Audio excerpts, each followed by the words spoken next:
do begin with breaking news that headlined North Korea just a short time ago, issuing its newest threat. Tens of thousands of Houstonians suddenly displaced. NBC Today Show anchor Matt Lauer has been fired. 22,000 country music fans packed in, enjoying the Route 91 Harvest Festival. Ferocious and fast-moving wildfire that continues to burn out of control. Millions of Americans looked up as darkness descended in the middle of the day.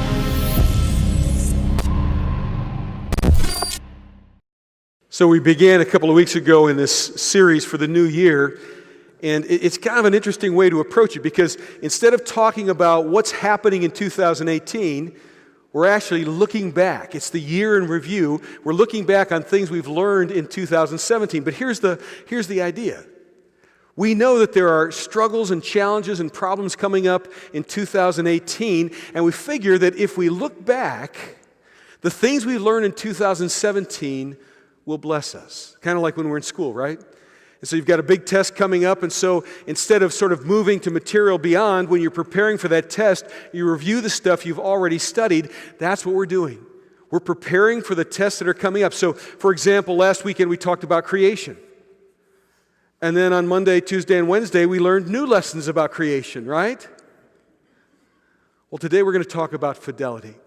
Before we get to that, I wanted to pause and make mention. You saw Alyssa make an announcement in the opening announcements about our Meals at Home program. A wonderful brochure that talks about all kinds of ideas and ways to make it winsome and enjoyable and fun for kids. And then these awesome placemats.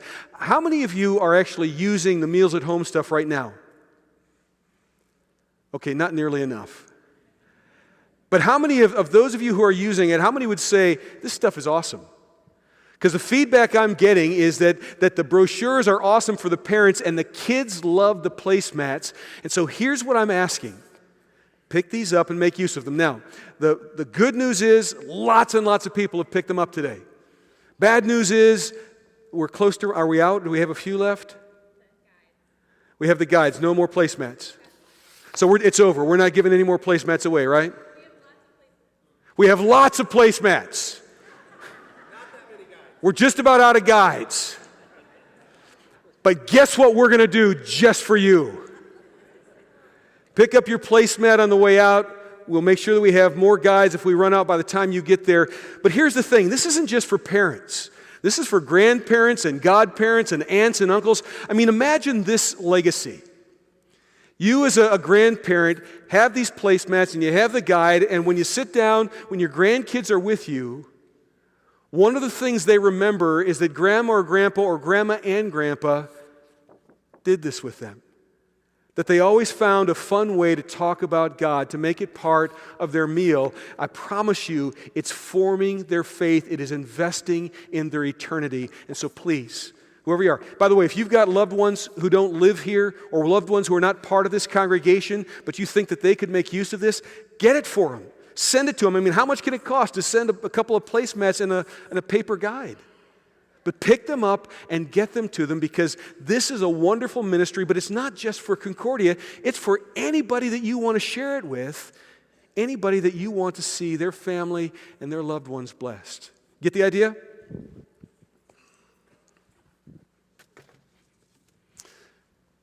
So fidelity. Let's all take a deep breath. Because you know, the first couple of weeks when we're talking about the things we've learned, those are hard lessons. But man, this hits close to home. This is really tender stuff. Because we're talking about fidelity as it relates in marriage, fidelity as it relates in friendships, fidelity as it relates to community, in our workplace. Because fidelity is a big deal. And you know that word fidelity comes from the word fidelis in Latin, and it means faithful. So, for example, at Christmas time, we sang the song Adeste Fidelis. You know what that means, right? Oh, come all ye. Yeah, oh, come all ye faithful. Or the Marine Corps slogan, Semper Fidelis, means always. Wow. We struggled with 8 being awake, and 9:30 had their problems, but I thought by 11 o'clock, I mean, you were singing loudly. I'm going to give you just a little chance to catch up. I know, because I get up early on Sunday morning. In fact, I get up before most of you. In fact, I get up sometimes earlier than some of you go to bed from Saturday. I get all of that. So I want to give you a chance to sort of catch up.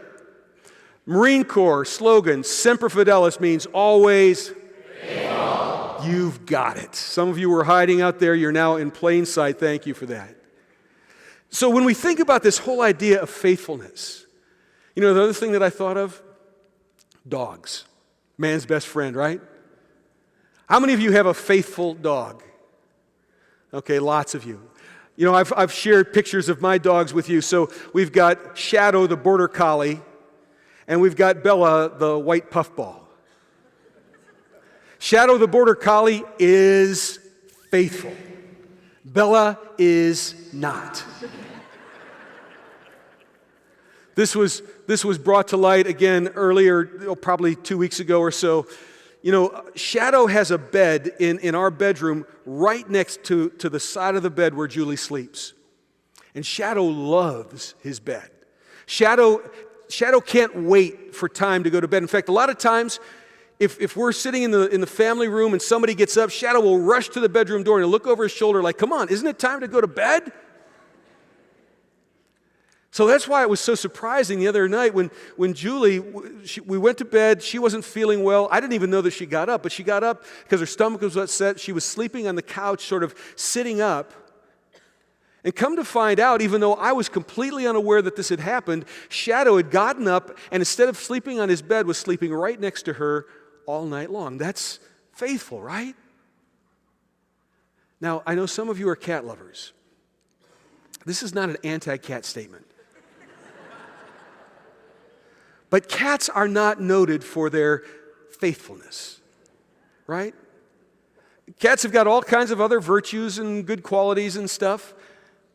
Dogs are faithful. This little cartoon Pastor Zach found bears it out. So get oriented to the picture. You see that dog in the front. He's sort of ready to spring into action. We've got a cat sort of hanging out on top of the couch. And then if you look through the window, you see the guy that owns them, their master, and his ladder has fallen over. He's hanging in a tree. And the dog is saying, oh no, he's in trouble. And the cat's saying, oh no, I don't know how to use the can opener. Well, you know, today we're going to take this whole concept of fidelity, faithfulness. We're going to go way beyond cats and dogs. We're going to talk about fidelity in our relationships, marriage, friendships, and beyond. And to do that, we're going to take a look because the whole idea of fidelity has been a major issue. It's been a big issue already in 2018, but it was a dominating issue in 2017. Think about the names: Harvey Weinstein, Kevin Spacey, Charlie Rose, Matt Lauer, Al Franken, Roy Moore. And it doesn't matter. My commentary is not to talk about those men. My point is to say whether you agree with whether they've done these things or not, whether you agree that they should have lost their positions or not, that's not the point. Those are major stories. And in fact, the New York Times reports that 51 high-profile men have been accused of sexually inappropriate behavior in 2017. It is a massive issue. And what it boils down to is at least in some of these instances, these folks, these men have broken trust. They've broken trust with a spouse, or they've broken trust with their coworkers, or they've broken trust in some other way, but they've lacked fidelity. Jesus is going to speak about that. And the text that we're going to use is Matthew chapter 19. This is a really interesting text because it's a conversation that occurs between Jesus and the Pharisees. It says, some Pharisees approached Jesus to test him. They ask, is it lawful for a man to divorce his wife on any grounds? Now, before we get to the heart of the subject, let's just sort of get oriented. So remember, the Pharisees, at this particular point in time, the Pharisees are not bad guys. The Pharisees are the religious leaders. As far as the people know, the Pharisees are the people that they respect, the people who speak truth. The Pharisees are the people that they would emulate in their relationship with God. But you know that the Pharisees are feeling threatened by Jesus. They've got a problem with him because he's gaining popularity, and they know that if he continues to gain popularity, they're going to be unseated. And so they're beginning to struggle with their relationship with Jesus. And so that's where it comes to the point that it says they come to test him. And the word for test is perazzo. And perazzo can mean test or it can mean tempt, depending on the context. So I think of it this way. We just began our season of confirmation interviews. So all of our junior confirmands go through this interview process. They visit with Pastor Ben first, and then they come in and they visit with me. And when they come in to visit with me, the whole point, I'm not going to tell you a lot about it because there are lots of our young people who still need to go through their interview. But the point of the interview is that they experience a test in their faith. Now here's the thing, when we get to the end of the interview, oftentimes I'll say to these young people, so why did I just do what I did? Sometimes they'll say, because you wanted to tempt me to say the wrong answer. Well, that's not right. The guy in the room who wants them to say the right answer the most is moi.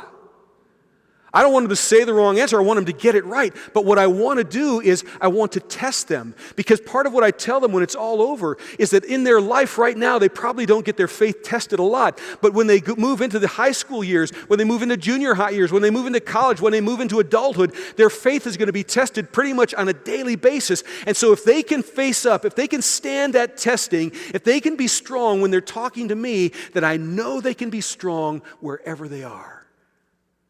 It's not a temptation, it's a test. Or think about it this way.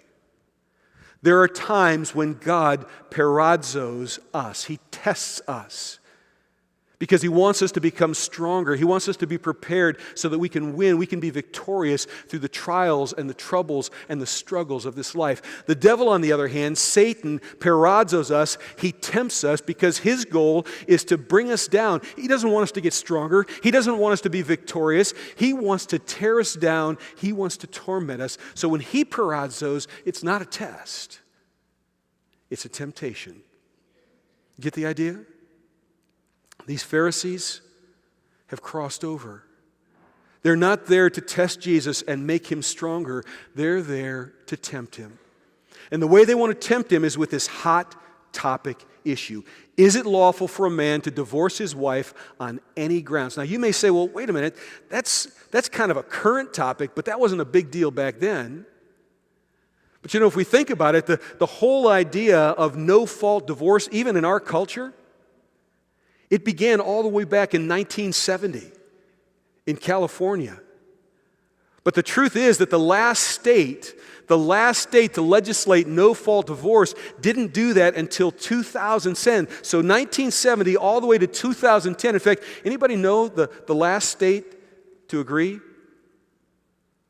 Take a wild guess. No, I know you want it to be Texas. It's not. New York. So New York started the whole thing, and California started the whole thing in 1970, and it was finally the last state agreed in 2010. But the really amazing thing is, while it wasn't called no-fault divorce, this was an issue.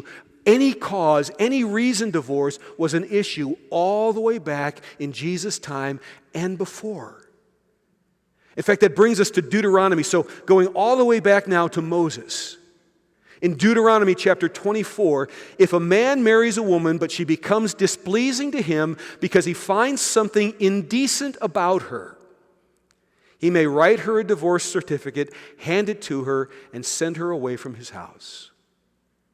So you can imagine what the whole discussion became. What does something indecent mean? And there were all kinds of arguments, all kinds of division over vast amounts of times among the teachers and the religious leaders. What did something indecent mean? So finally, in Jesus' time, something indecent could literally mean he just didn't like her anymore. He just found somebody that was more attractive to him. He just found somebody he'd rather hang out with, and so he could divorce his wife. Of course, there were other religious leaders who were all the way on the opposite end. They were very strict in their interpretation, and they were very much opposed to divorce. But it was a big deal.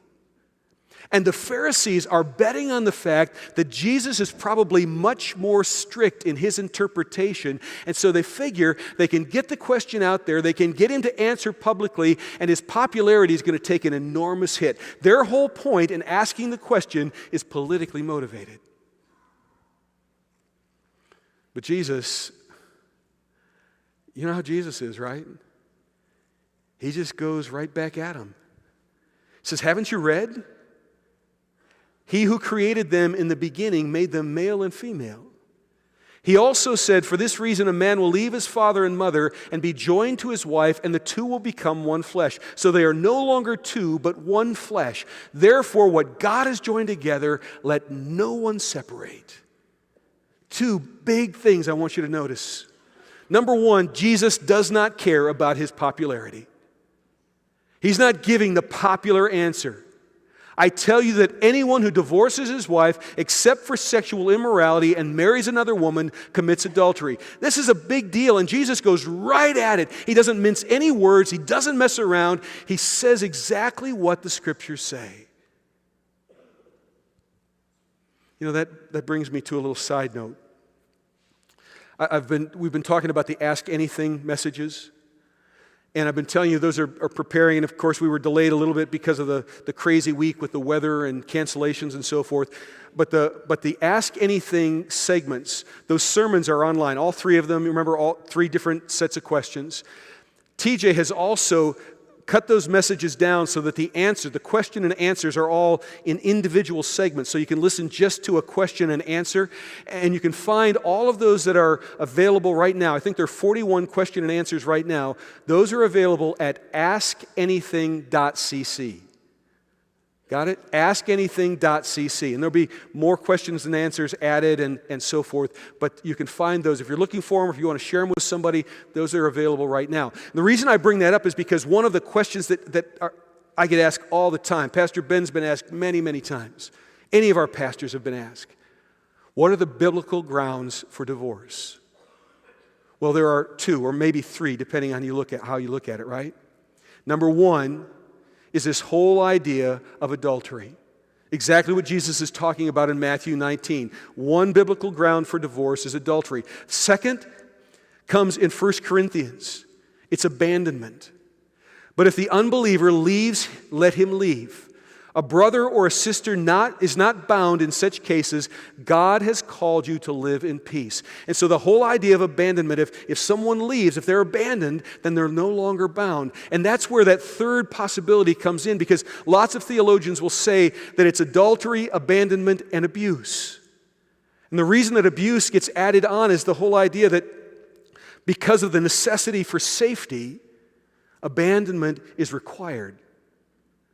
And so, depending on how you look at it, those are the three reasons that the Bible states for divorce. Well, that's the first thing I want you to notice. The second thing is that when Jesus is interacting with the Pharisees, they want to debate about Deuteronomy. They want to debate on the words. They want to get in to talk about what divorce is all about. Do you notice what Jesus talks about in response? He talks about marriage. He talks about fidelity. He talks about how great fidelity is. So that's where I want to spend these last few minutes together. I want to talk about why fidelity is great. Now, here's the thing. I almost always ask you to write down these last 3 points. Make some notes. But if there is a topic that's going to continue to dominate the news in 2018, it's this one. So do you think that in your conversations, instead of engaging in topics about divorce or fidelity from the negative side, do you think that maybe as you're talking with friends and loved ones and as you're interacting about everything that's happening, maybe, just maybe, you'll have the opportunity to talk about fidelity from God's perspective?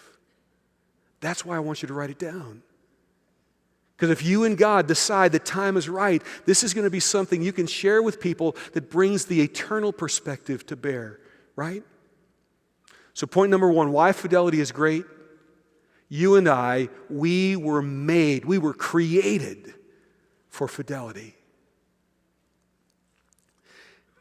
In Matthew 19, Jesus says, He who created them in the beginning made them male and female. Fidelity is absolutely hardwired into us. It's at the core of who we are. And here's the reason you know that. It's a concept called complementarity.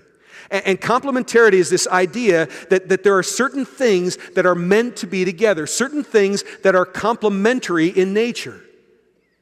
That's the whole idea between husband and wife, between man and woman, that we are complementary, and so God hardwired the idea that we would be together. In fact, there's this awesome comment from a guy named Kevin DeYoung, and he says these words: the ish, which is the Hebrew word for man, the ish and the isha, which is the Hebrew word for woman, the ish and the isha cannot become one flesh, or can become one flesh, because theirs is not just a sexual union, but a reunion. Think about that. It's not just about coming together, it's about coming together again the way God designed it. The bringing together of two differentiated beings with one made from and both made for the other. That Adam and Eve were made for each other. That though Eve came from Adam, it is a reunion when they come together because one was made from, but both were made for each other. The whole idea of fidelity is at the core of how God has created us. That, by the way, is why when fidelity is broken, when trust is broken, that's why it hurts so much. I have to tell you, in the course of my ministry over all of these years, I've had those conversations with someone who's been on the receiving end of broken fidelity, and it's devastating. I've also had the conversations with someone who's been tempted and fallen into an inappropriate relationship, and they've broken fidelity, and it's also devastating for them and for the people around them. I've talked to people who've been betrayed by friends. Their fidelity in relationship with friends has been broken, and it brings such incredible pain. You see, fidelity is hardwired into us, and when that fidelity is broken in any of our relationships, it hurts. And it hurts deeply. For those of you who have been hurt by infidelity, I want to say three things to you. Number one, we love you. I'm sorry. My heart aches for the pain that you've experienced. Number two, we want to help. And so in whatever way, we've got wonderful pastors and wonderful counselors. We'll come around you and love and support you. If we can be of help to you, we want to be of help to you. Number three, don't let anybody tell you your pain is not real, because your pain is real.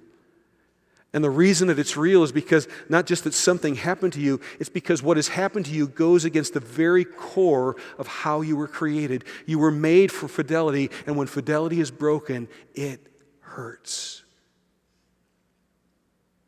Now, I also want to speak to those who've been or are being tempted to break fidelity, infidelity. And you need to know three things. Number one, we love you too. We're not grateful, nor do we appreciate that temptation or that falling into infidelity, but all of us struggle with fidelity across a whole wide gamut of aspects of our lives, and so we love you. We care about you. We want to stand with you. That's point number two. We want to help. If we can be of help to you, if we can help you deal with it, if we can help you move forward, if we can help you reconcile with God, if we can help you begin a path to solve and reconcile that infidelity, we want to help. And we've got great pastors and counselors to be there with you. Point number three. If you fall into infidelity, know that you will cause and experience a lot of pain. Because no matter how tempting someone else may look, no matter how tempting that breach of fidelity may be, it's only an illusion. It's a lie. See, here's the crazy thing. All too often, in particular, I'm talking about the context of marriage. A couple is moving along and they get into the throes of life, and life can be complicated, and life can be overwhelming, and life can pile on. And lo and behold, this husband and wife, they're struggling in their communication, and their time seems to be completely devoted to taking care of kids and working, and there's all kinds of stress, and money is tight. And lo and behold, as they're moving along, it feels like their relationship is drifting, and they're not having the time together that they used to have, and they begin to struggle. Seems like every day there's a disagreement.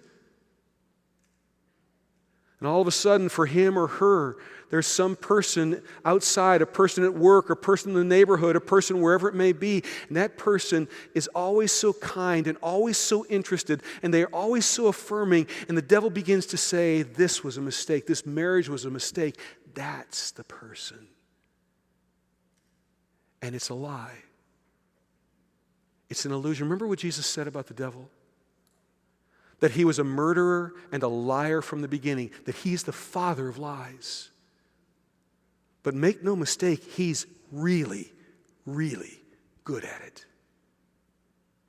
And he tends to deceive us in a million ways, and we never even realize. And so he holds out this allure, and he takes our real life circumstance, and he paints against that real life circumstance this illusion, this lie, this situation that doesn't exist with responsibility. It doesn't exist with the pressures. It exists as some illusion hung out there as a temptation.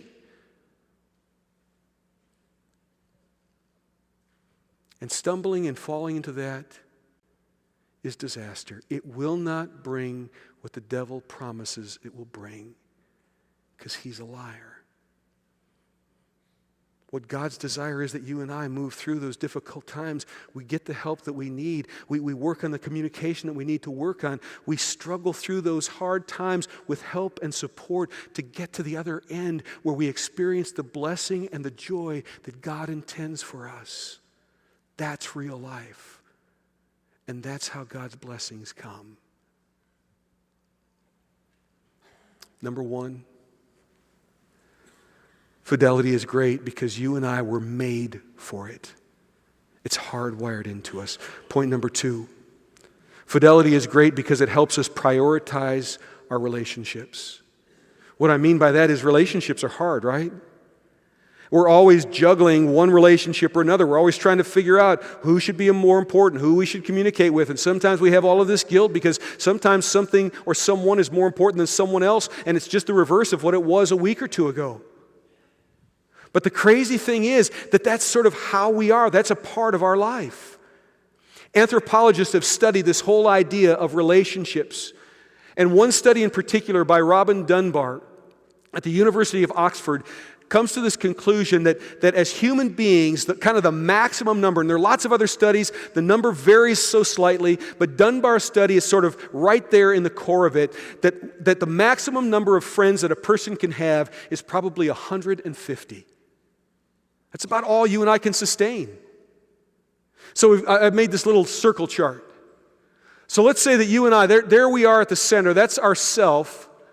And in the outside circle, we've got 100 to 150 people. And rather than being sort of friends in the true sense of the word, they're really acquaintances, right? They're people we know and we smile, we're familiar with them, we're comfortable being around them, but they're really acquaintances. If we move in closer in our lives, our emotional and intellectual capacity, we can manage about 35 close friends. Now, these are people who we know quite a bit about them. They know quite a bit about us. They may not be people we talk to all the time, but they're the people that we would invite to a birthday party or people we would invite to some special celebration. But that's about it. 35 is about the max that you and I can manage. But that gets even tighter because when we think about those people who are supportive, those people that when we have a crisis, we can count on them. We know that if something is going on, if we need help, they're the people who will be there. About the maximum number that you and I can manage in our life with our capacities is about 10 people.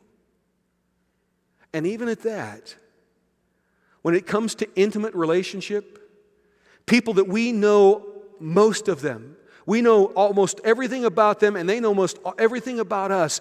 About the maximum amount that we can facilitate with our intellect and our emotions is 5 people. That's about the size of a nuclear family, isn't it? And think about that. Because one of the people in that 5 is your spouse, if you have a spouse. And maybe your kids, or it may be your parents, or some other group, but that's a small group of people. And one of the incredible things is that God knows this. In fact, when Jesus says, "For this reason a man will leave his father and mother and be joined to his wife, and the two will become one flesh," he's not just making a pronouncement, he's helping us to understand that there are priorities in our relationships. And not everybody can be at that core. Not everyone can be in that centermost place. So those people that are closest to us, those don't change very often. But those people on those outer rings, think about what happens when we move or we change jobs or other things change in our life, how those relationships also change. That's not a bad thing. That's just reality. But we also need to recognize that sometimes that can get really confused. Because when our work life and our family life gets out of whack, those priorities get messed up. Sometimes the relationship priorities get messed up as well. And we start spending more time and focusing more attention and more energy on the people that we work with instead of the people that are at the core of our life, our family, and life gets messed up. Or think about the young couple who's trying to forge a marriage, and yet one of them, husband or wife, is still sort of stuck with their old friends, their old buddies from college, and lo and behold, they can never quite reach that place of intimacy because there's always an imbalance. There's always this sort of broken fidelity because those old friends seem to be as important as that marriage. You get the idea? You and I have to understand that this concept of fidelity and fidelity from the core and extending outward, that's a thing that God has provided for us to help us prioritize relationships. It's not a bad thing. Relationships come and go, but we've got to make those relationships at the core our highest priority. Point number 3. Fidelity is a gift from God. If you are married, God has brought you that gift, that spouse. If you have a friendship, God has given you that gift of friendship. If you're in a family, God has blessed you with the gift of those people that you're in relationship as a family. If you have friends, the same thing. God has given you that relationship, that gift of friends and family. In Matthew 19, verse 6, Jesus says, "What God has joined together." Now, who's joined it together? It's a little weak. I'm all fired up and you're sort of just hanging out. Maybe that's my fault, right? Who joined it together? What God has joined together, what God has given as a gift, let no one separate. Our relationships are a gift from God. And so there are 4 things that I want to leave you with.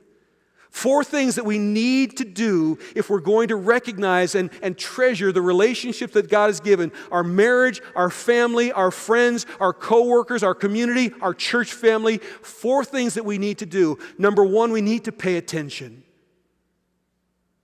We need to ask one another, what's going on? How are you? We need to pay attention. And we can't let other kinds of things get in the way. We can't be too busy to actually listen and care about one another. And we can't let electronics distract us. You know exactly what I'm talking about, don't you? How often do we miss communication with the people who are most important in our world? Gifts from God because we're too busy texting somebody who's 100 miles away. Dear friends, we've got to pay attention because these relationships are treasures. Number 2, we've got to share life. And part of sharing life is doing chores and taking care of responsibilities. And so when we share life, that means not only being with one another, that means helping, picking up the burdens and carrying them together. Because there are all kinds of things that need to be done. But if you and I are paying attention, if we're looking, if we're thinking about, if we're treasuring those relationships, the natural follow-on to that is that we're going to step in and help one another. We're going to help to carry the burdens and accomplish the things that life requires. Point number 3, celebrate those relationships. Use those electronics to send notes to people and tell them that you love them or that you're praying for them, to remind them that you thought about them and so you lifted them to God because they're so important. They're a gift to you. Husbands and wives, take time for date night.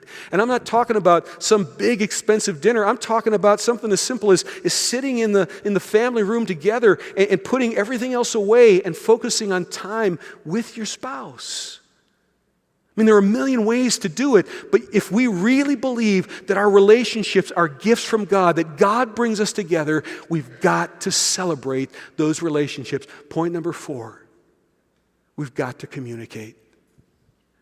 That means listening as well as talking. Because you know how it goes, right? A lot of times you and I are listening, but what we're really doing is just figuring out what we're going to say next while someone else is filling the silence. We got to do better than that. We've got to really learn to listen and to understand, to make sure that the things that the people around us, that the gifts from God in our lives, the things that they're communicating to us, that we're listening. So we can love them and we can celebrate them and we can help them and we can cherish them for the treasure that they are. Now just one more thing. There's a psalm in the Bible. It's the shortest psalm in the whole Bible. It's Psalm 117, and I want you to read this psalm with me, okay? Now, I want you to read it with a little bit of gusto. All right, no repeating. You get one shot at this. You ready? Praise the Lord, all nations. Glorify Him, all people. For His faithful love to us is great. The Lord's faithfulness endures forever. Hallelujah. Hallelujah. The Lord's love is great. What kind of love? Faithful love.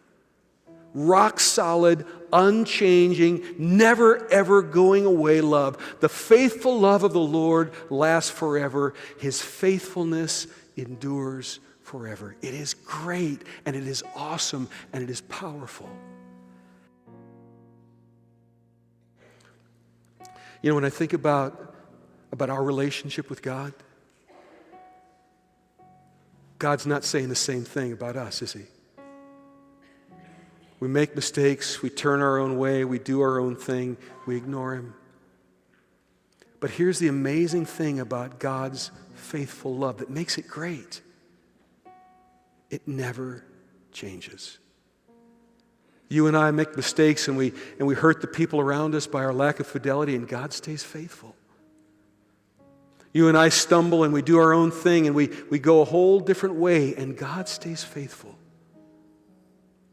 Because here's God's perspective. God knows that you and I struggle with sin, and so His passion was so powerful that He decided that He would play the ultimate trump card. He would take one person, His own beloved Son, allow Him to hang and die on a cross, and in the process carry all the sin. All the sins that we have committed, all the sins of the world forever. His love was so great and so powerful that He laid on Jesus the brokenness of all of us so that He would never abandon any of us. The faithful love of the Lord is great. His faithfulness lasts forever. Brothers and sisters, take that with you. Take it with you today and carry it with you tomorrow and spread some of it around with the people that you see in this next week and cling to it eternally. Let's pray. Father, we are grateful for your love and mercy, and we are grateful that it is so faithful, that it is the rock of our lives today and every day for eternity. Hallelujah. Amen. Dear friends, the Lord bless you and keep you. The Lord make His face shine on you and be gracious to you. May He look upon you with His favor and give you His peace. And as you leave this place, go into the world and shine like stars in the universe as you hold out this message of life.